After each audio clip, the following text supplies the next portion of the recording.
So we believe that there are two things in particular, that will take these wearables and these things we've been talking about for the last 2 days to the next level, to mass adoption. The first one is that the technology itself must get out of the way. I bought my first Fitbit device about 2 years ago. It was the first generation. And what I found was that for the first 6 weeks, I was enthralled by the actionable data. We've heard that word a lot, right? But because it was a separate device, I had to put it on along with my watch every morning. Within 6 weeks, it ended up in my sock drawer, and I stopped using it. Well, you'll notice that I have it back on because the second generation came out, and I was actually able to replace my watch with my Fitbit device, because now there's an intelligent screen, quasi-intelligent, that can actually perform as my watch as well. And now there's only one device that I have to put on. That's an example of how wearables are maturing and combining into each other, combining into our everyday lives so that the technology gets out of the way. And I believe it will happen more and more and more and more. And as that happens, mass adoption will start to take off. And it won't just be the early adopters that are using wearable technology because it's cool. It will be everybody because it's embedded in their everyday life. The second thing is that actionable data. And obviously, we've talked a lot at this conference about data. The focus of data, the power that these sensors that are on us, that are embedded in things, allow us to capture. There's more and more of it. Yet let me propose that it is exactly that data that can also get us in trouble. At CES this past year, I was able to meet a company that you and I would step back and say, they are primed to hit it big. They were in a hot sector, health and wellness space. They were in the market with truly differentiated technology that could drive more data, more accurate data, in a more timely fashion than any of their competitors. And they had relationships with some of the biggest brands that we would all envy to have partnerships with. Think about the big form factor brands, the large device manufacturers, the envy of the space. Yet as we got to know this company better, we discovered something fascinating. That while they had tremendous data, tremendous partnerships, there was one fundamental flaw that they had to overcome to be successful. And that was that they were focused exclusively on that data. Let me propose to you that it is not about the data. That each and every one of us can innovate and build successful software products, so long as we focus on the customer and not on the data itself. We want to share with you why that is so important today. Why our focus as innovators, as individuals seeking to build software products, must be on the end consumer, on the customer using the product, and not on the data itself.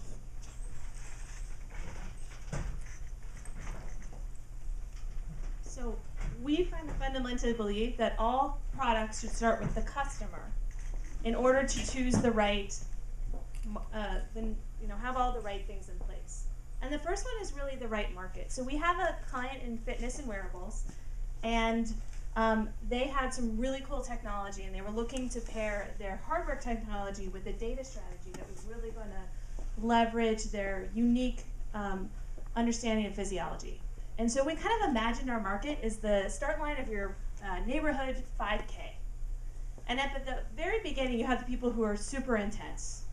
They have structured training. They do intervals. They watch everything they eat. They are deeply, deeply ingrained and excited about being a runner. But the hard part about them is that A, there's a ton of people already competing for them. B, there's not that many of them. And C, they're super high maintenance. And then if you kind of think towards the back of the 5K, those are the folks who, A, by the way, are the most fun to run with if you ever have. And they're just getting started on this fitness adventure, and they're trying to make better choices every day. So things like Fitbit and Jawbone serve them really well.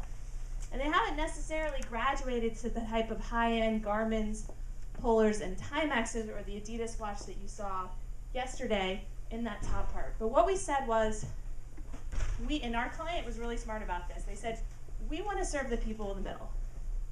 Those are the people who right now are largely being ignored by the folks who are marketing to the elite and the folks who are just trying to get started. And those are the folks who we can have the greatest impact on. Because with some good advice and some good metrics, they can really change their performance. They can really make a difference. And so if you start with the customer, you choose the right market. The market that most needs your help, that's most being ignored, and you can most impact.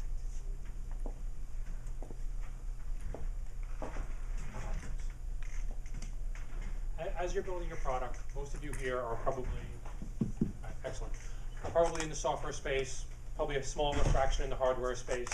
We had a fantastic partner that was in a sensor space. They were collecting data at the rate of about 10 messages per second off their devices. And they already had an installed base of 350,000 sensors. This really, they said, okay, great. We are in the big data spot. We need to have a data solution. What they didn't think about is what that product would look like as you started developing it. In today's day and age with the Internet of Things and with wearables, we have more data coming in at all points in time. We basically, your phone, 10 to 15 sensors at any point in time. When you start adding wearables, when you start adding eye beacons, all this other stuff, you can end up with 30, 40 events per second. And the natural reaction for everybody in technology is to hang on to it, is to, I want to mine this for something amazing. There's gold in that data somewhere. But when you start adding up the numbers, I mean, you start going all the way back down to basic arithmetic. We all start talking about data science, we forget math sometimes.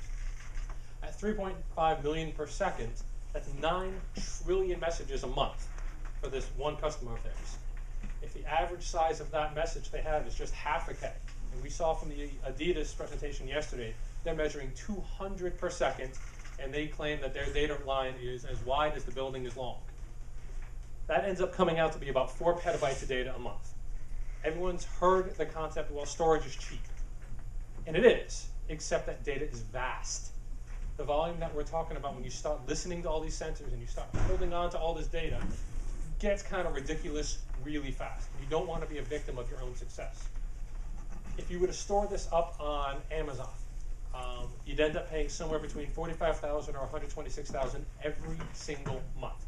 45 is at Glacier. So you have days before you can even get it out.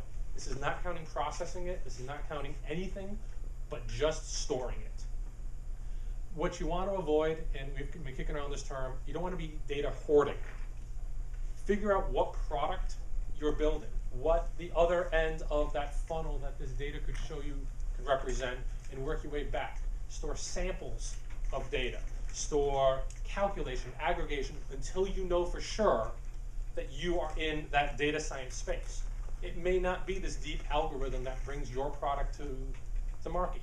Don't hold on to it in case. When you have that algorithm, when you have that solution, stick with it and then go down this where you can have funding and people that are buying your product. That much overhead per month made this customer's product unfeasible to sell in their market. It was a bigger risk for their customers to accept the risk of not buying it than it was to actually the increase in cost that it would take to implement it. So if you start with the customer, you also find the right differentiator. So at the moment, if I had a sleep tracker, it would be horribly depressing. And it's not going to get any better once my baby is born. So understanding and getting to the right differentiator. And I'm going to rant for a second, sorry. I keep hearing intuitive. I heard intuitive like all day yesterday. I heard it again this morning. When something is intuitive, it's because what you need to know in order to do it matches what you need to know. What you know matches what you need to know. I played basketball from the time I was 6 years old through my freshman year of college.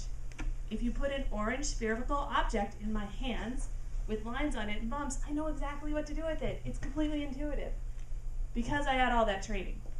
So you want to invest in the right differentiator.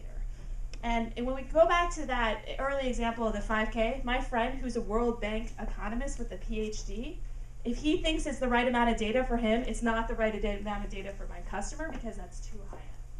So there's only one way to figure out a differentiator. You have to prototype it, you have to test it, and you have to validate it.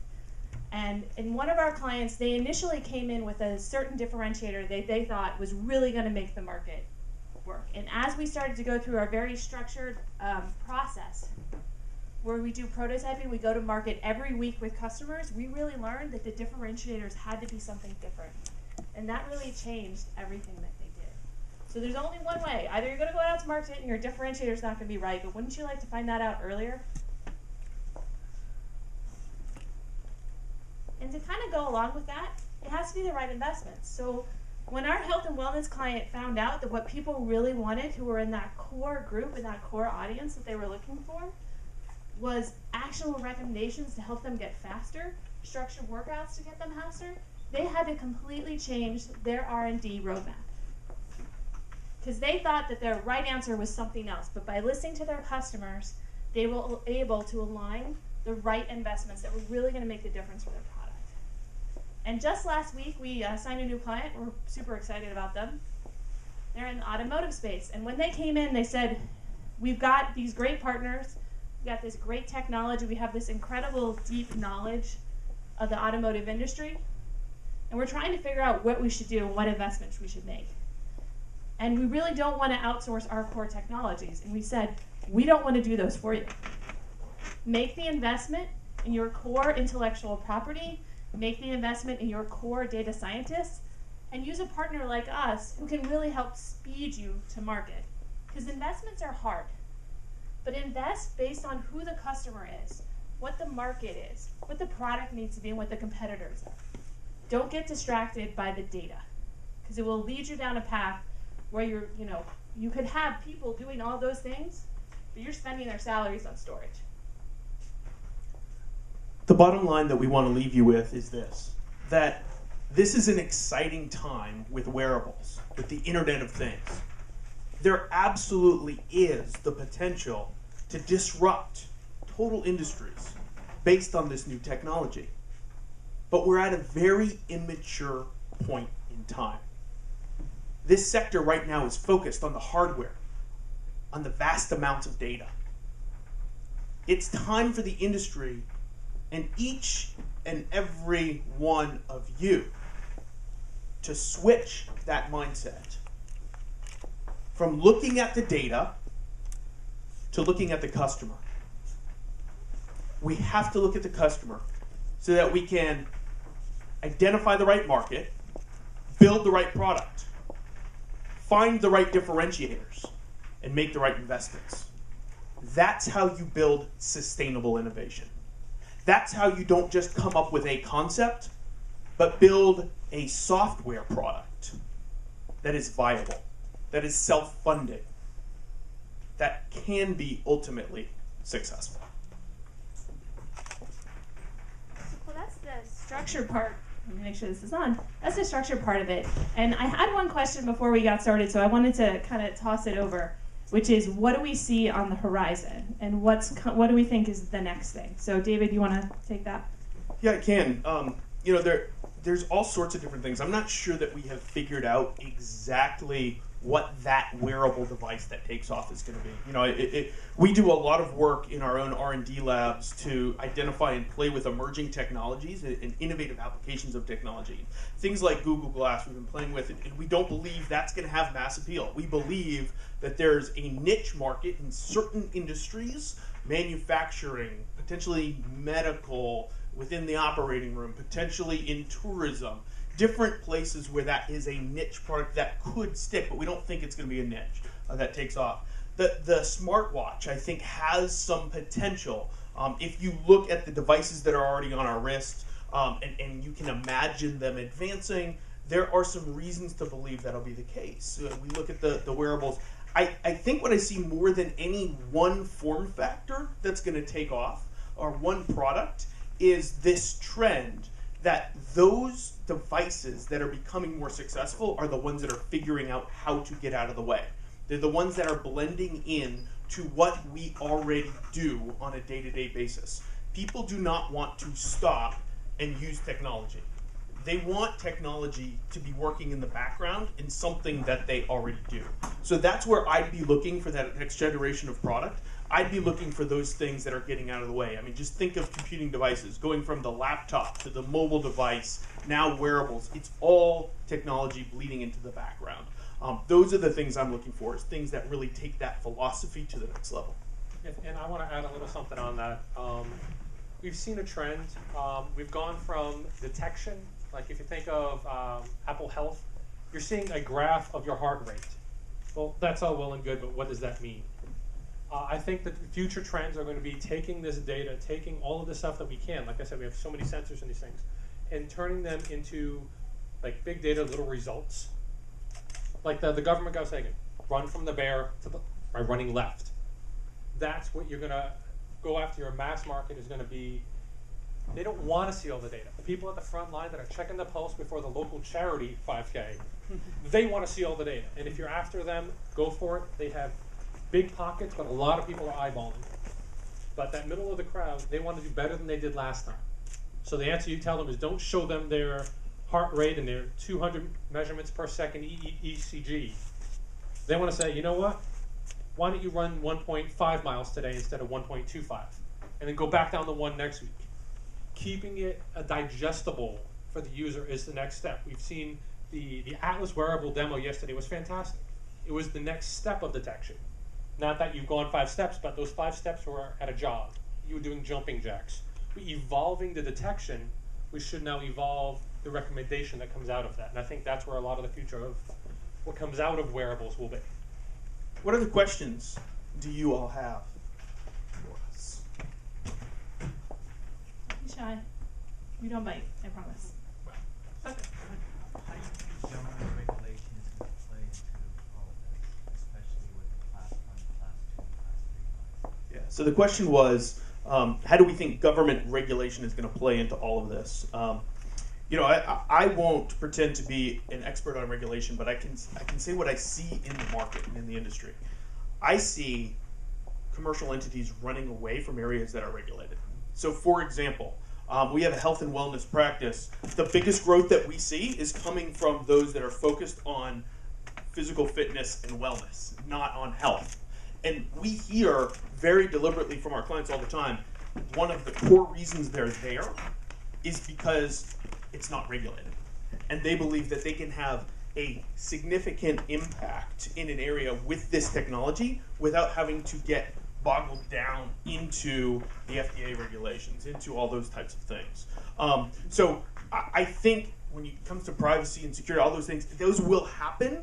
But what I see right now are the commercial markets realizing that for innovation to take off and for all of these things to gain mass following, that we have to get out of our own way and innovate, make it successful, and then it is the users, it is the masses that will get the regulations right. And I have to say, I will guess that there's probably going to be an error or two that will cause that regulation to come back in and probably expand into those other areas, but right now it's an avoidance strategy that I'm seeing more than anything.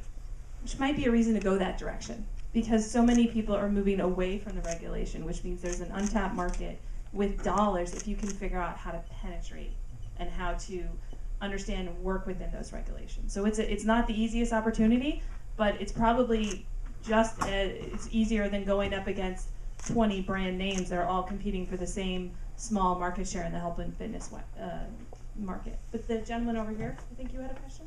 Yeah, so I think there's a general belief that more data leads to more insight. Mm-hmm. So in your experience, where is your point of diminishing returns? I mean, do you see an obvious point where like you get more data and you don't get any more insight? Yeah. Dan, do you want to start this one and then maybe add some things? One of the issues that comes out, you start with a large pile of data. You can take it about 50 different directions based upon wildly differing analytical models.